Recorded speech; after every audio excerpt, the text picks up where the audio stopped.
Update. We're tracking a mass shooting at Willie's Bar and Grill on St. Helena Island. We now have images showing that scene overnight. You can see a large emergency response here. And here's what we know so far. We know that 4 people are dead, 4 are in critical condition, and at least 20 others have been injured.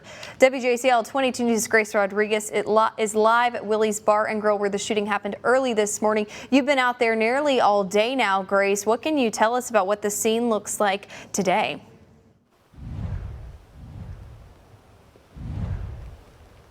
Thank you, Lydia. And that's true. We've been here for a few hours now. We've seen, cups on the ground, things, personal belongings like eyeglasses, earrings on the ground. We've even seen some blood on the floor. The shooting happened right here where I'm standing, just outside of the restaurant. Now, I've spoken to Willie's owner, Willie himself. This is what he had to say.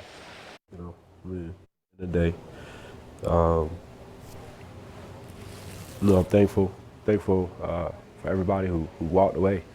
I'm thankful for everybody who's alive, who is safe, and we just gotta come together and support each other at this time. I mean, it's kind of what makes or breaks community. It's something that it's happened. It's horrible, but we gotta find a way to make good of it. To make it better than how we found it, and just gotta find a way to work together and make tomorrow better.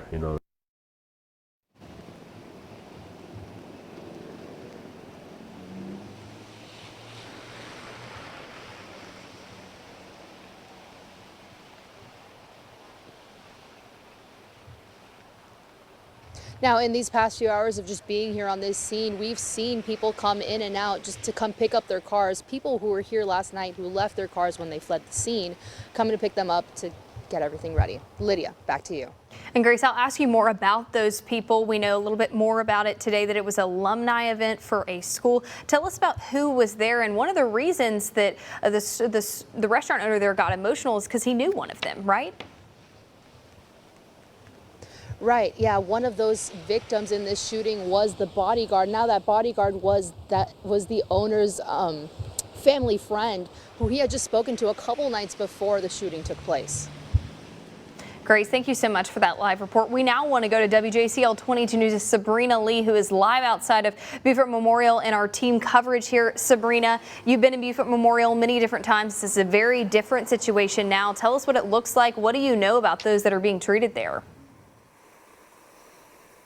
Yeah, Lydia, like you said, I was actually here at Beaufort Memorial just a few days ago doing your standard run-of-the-mill story, and I'm going to be honest, I've been parked across the street from Beaufort Memorial for several hours now, and the scene looks completely normal. And I'm actually going to ask my photographer if he could pan out a little bit so we can see a little bit more of that wide shot. It looks like general run-of-the-mill business as usual from the outside of Beaufort Memorial. Now, I do want to say, now we do know that 4 of those critically injured patients were taken from scene by Beaufort County Emergency Medical Services.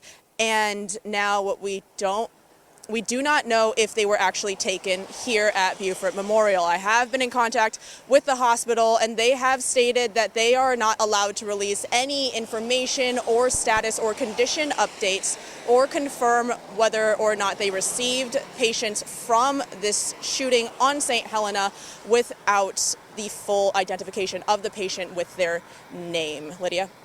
And yes, of course, hospitals can't speak specifically on individual cases here, but we know that some showed up because of that EMS after the shooting, but some actually came themselves. I mean, speak about, what that must have been like at the hospital.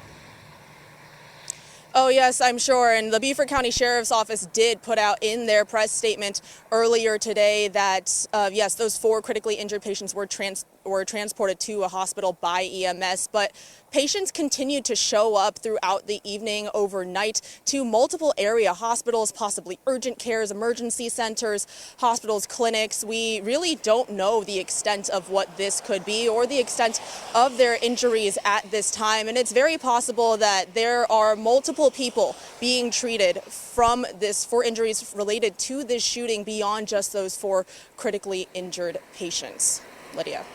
So much for that live support report, Sabrina. Of course, our hearts and prayers are with those 4 that are critically injured, and many other are flooding in, saying different things, releasing statements. Beaufort City Councilman York L. Grover, who represents District 3, he's speaking out following this shooting. He said in a statement, quote, "We cannot tolerate this kind of behavior in our community. I am calling for this business to be shut down immediately. This is in the heart of our community, and I will call on local law enforcement to do what is necessary to bring those responsible to justice."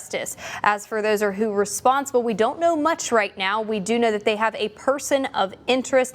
The Beaver County Sheriff's Office has not told us if that person is in custody or not. That means we'll continue to follow this developing story both on air and online. For the very latest updates and breaking news, you can always go to our website, WJCL.com, or you can download the WJCL 22 News app, and we will now send you back to your regular scheduled programming.